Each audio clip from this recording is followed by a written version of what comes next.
Kok belum tidur? Daripada pikiran kita ngawur, Mending kita baca kitab suci aja yuk. biar iman kita subuh.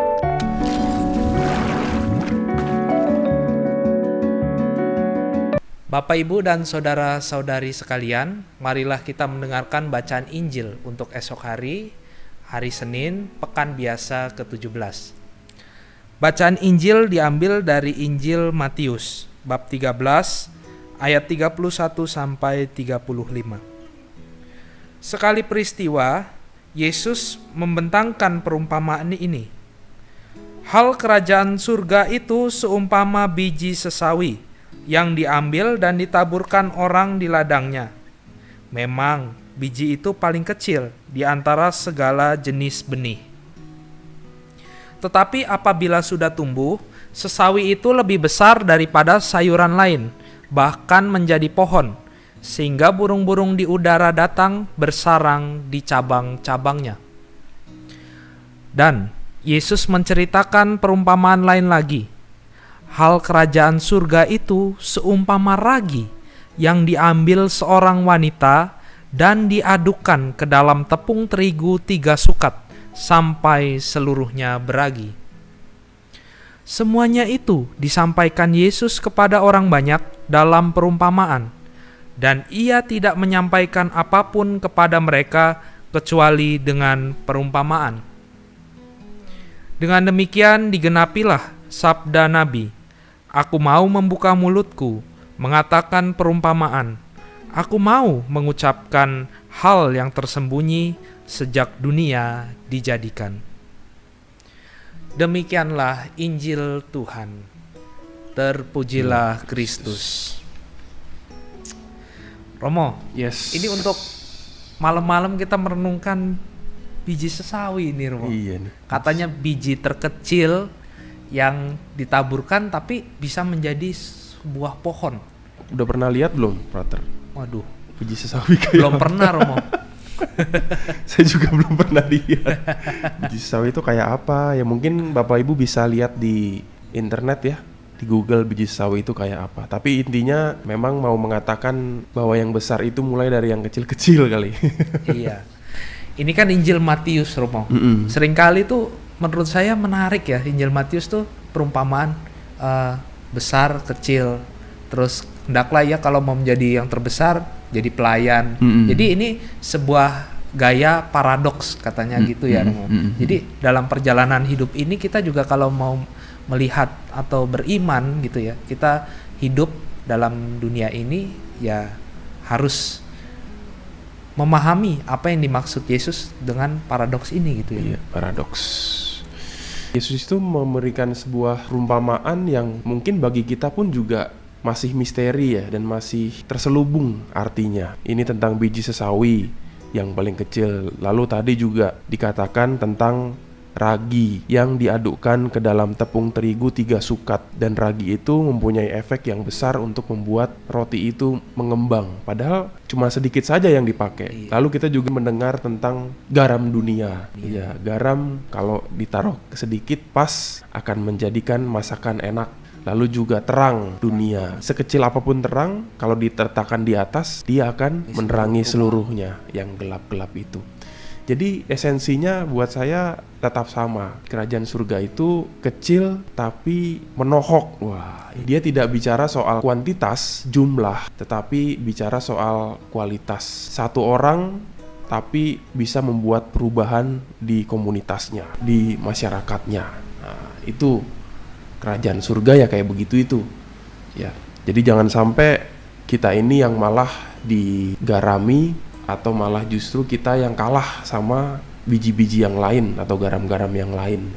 Tetapi justru murid Kristus harus menjadi orang yang berpengaruh, ya. Orang yang berpengaruh yang mempengaruhi. Pengaruhnya tentunya pengaruh positif karena diterangi oleh terang iman dari kitab suci. Ya.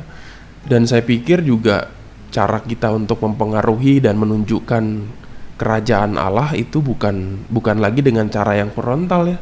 Seperti zaman dulu misalnya kalau ada orang yang mengatakan, wah kami kan ngetok-ngetok pintu untuk melaksanakan apa yang diperintahkan Tuhan, baptislah semua orang dalam nama Bapa dan Putra dan Roh Kudus. Jadi kita harus datang ke setiap orang untuk membaptis, mengetok pintu, menawarkan ini loh kerajaan Allah. Saya pikir caranya bukan kayak begitu sekarang. Bukan gitu ya. Iya.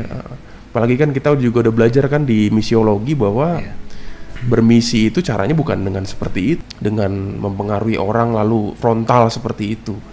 Dengan hal-hal yang sederhana, hal-hal yang kecil, kesetiaan yang kecil-kecil, yang kalau itu dilihat orang dan dikenal orang, itu bisa menjadi sebuah hal yang besar itu. Saya kira dalam perjalanan hidup Santo Benedictus juga, Romo. Ini kan seringkali kita juga bisa melihat dari sejarah gereja bahwa perkembangan iman di Eropa itu berawal dari biara-biara kontemplatif, Romo. Bukan misionaris yang seperti Franciscus Assisi atau Ignatius Loyola ya, atau Franciscus Xaverius yang pergi kemana-mana untuk menyebarkan Injil, tapi pertama dimulai dari biara-biara. Karena di dalam biara itulah orang-orang bisa menerima inspirasi rohani, sekaligus bagaimana kebijaksanaan untuk menjalani hidup ini yang diterangi dari firman Tuhan. Nah, orang-orang zaman dulu itu terinspirasi dari ajaran Yesus melalui biara-biara kontemplatif, Romo. Betul. Biara OCD ya, waktu di Samadhi itu diresmikan ya.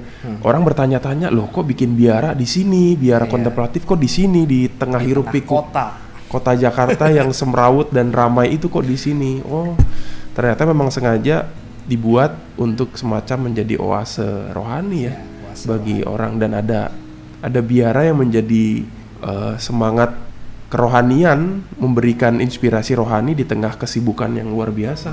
Mungkin bagi kita melihatnya mendingan kerja aja, Romo, kan lebih produktif ya. Jangan salah. Jangan salah, justru jiwa pekerjaan kita, jiwa aktivitas kita itu diisi oleh doa-doa kita. Ya, hal-hal yang mungkin bagi kita tidak berarti seperti biji sesawi, itu kalau kita pikir-pikir ya justru hal-hal seperti itu yang memberikan energi buat segala aktivitas kita. Maka Bapak Ibu, untuk menutup hari ini, marilah kita merenungkan bagaimana hidup kita ini. Apakah perbuatan-perbuatanku yang sederhana dalam doa-doa, dalam keseharian, terus bisa membawa pengaruh yang baik bagi orang lain, sekaligus meneguhkan orang-orang yang memiliki putus harapan, orang-orang yang sedang dilanda kesulitan, tapi dengan sapaan kita, dengan penghiburan kita yang kita berikan, itu semua bisa menolong mereka.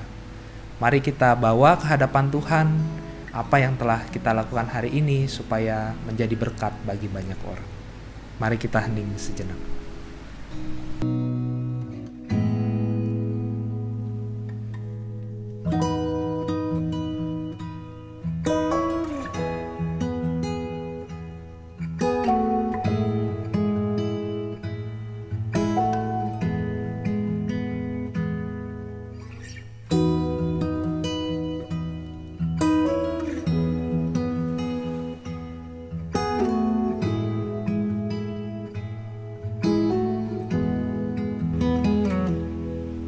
Bapak, Ibu, dan saudara-saudari sekalian, marilah kita berdoa tobat untuk menutup hari kita. Dalam nama Bapa dan Putra dan Roh Kudus. Amin. Allah yang Maha Rahim, aku menyesal atas dosa-dosaku. Aku sungguh patut Engkau hukum, terutama karena aku telah tidak setia kepada Engkau yang Maha Pengasih dan Maha Baik bagiku. Aku benci akan segala dosaku, dan berjanji dengan pertolongan rahmat-Mu hendak memperbaiki hidupku dan tidak akan berbuat dosa lagi. Allah yang Maha Murah, ampunilah aku orang berdosa. Tuhan sertamu dan sertamu juga. Semoga kita sekalian, istirahat kita pada malam hari ini dilindungi oleh berkat Allah yang Maha Kuasa, Bapa dan Putra dan Roh Kudus. Amin. Selamat istirahat. Selamat tidur.